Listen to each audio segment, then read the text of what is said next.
తాడేపల్లిగూడెం సభని కోఆర్డినేట్ చేసినటువంటి పత్తిపాటి పుల్లారావు గారిని ఉద్దేశపూర్వకంగానే జగన్మోహన్ రెడ్డి టార్గెట్ చేశాడు.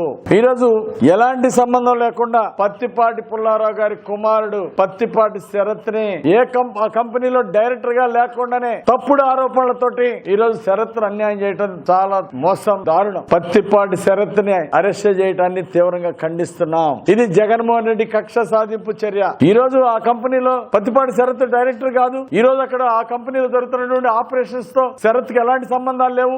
ఎప్పుడో 10 సంవత్సరాల క్రితం అది ఆ మేనేజ్మెంట్ పత్తిపాటి పుల్లారావు గారి దగ్గర నుండి వేరే వాళ్ళకి వెళ్ళిపోయింది. అలాంటి దానిలో ఈ రోజు పత్తిపాటి పుల్లారావు గారికి ఏంటి సంబంధం, ఆయన కుమారుడికి ఏంటి సంబంధం? ఈ రోజు కేవలం భయపెట్టడానికి పుల్లారావు గారి మీద కక్ష సాధింపు చర్య కోసం ఈ రోజు జగన్మోహన్ రెడ్డి ఈ విధంగా చేస్తున్నాడు. పుల్లారావు గారికి సీటు ప్రకటించినందుకు గుక్కపట్ల జగన్మోహన్ రెడ్డి గారు ఈ రోజు తాడేపల్లి సభను విజయవంతం చేయడం ఆయనకి బాధను కలిగించినటువంటి అంశం జగన్మోహన్ రెడ్డి గారికి. అందుకే ఈ చౌకబారు రాజకీయాలకి, ఈ తప్పుడు కేసులకి భయపడే పరిస్థితిలో తెలుగుదేశం పార్టీ నాయకులు లేరు. కనీసం ఆ కార్యకర్తలు కూడా ఈ తప్పుడు కేసులు లెక్క చేసే పరిస్థితులు లేరని గుర్తుపెట్టుకోవాలి జగన్మోహన్ రెడ్డి. తప్పుడు కేసులు లెక్క చేయం, తప్పుడు కేసుల మీద పోరాటం చేస్తాం. ఈ రోజు పెట్టినటువంటి తప్పుడు case Avexa corporation private limited infrastructure కంపెనీలో పత్తిపాటి శరత్ కి ఏ విధమైనటువంటి సంబంధం ఆపరేషన్స్ తో లేనప్పటికీ ఈ రోజు ఆయన షేర్ హోల్డర్ కూడా కాదు, డైరెక్టర్ కాదు, షేర్ హోల్డర్ కాదు. ఏ విధంగా అరెస్ట్ చేశారు మీరు పత్తిపాటి శరత్ ని? ఏ హక్కుతో అరెస్ట్ చేశారు మీరు?